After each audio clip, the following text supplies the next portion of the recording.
ஒரு கஸ்டமர்கிட்டேருந்து ஏசி ரிப்பேர்னு சொல்லிட்டு ஒரு கால் வந்தது.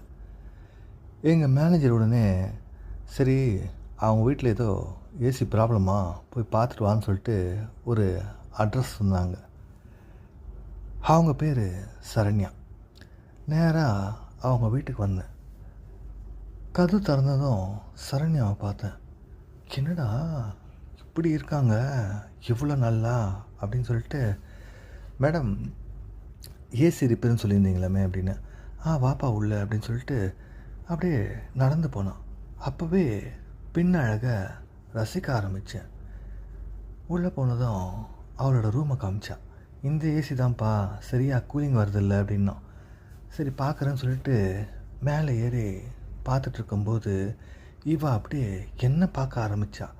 நான் அப்போவே யோசித்தேன், என்னடா இதுன்னு சொல்லிட்டு அப்படியே பார்க்குற மாதிரி ஹாலில் பார்த்தா இவங்க ஒரு கணவரோட படத்தில் மாலை போட்ட மாதிரி இருந்தது.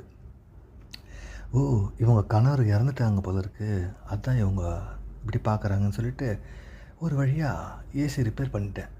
ரிப்பேர் பண்ணிவிட்டு இறங்கும்போது இவங்க அப்படியே என் தொடையை தடவுனாங்க.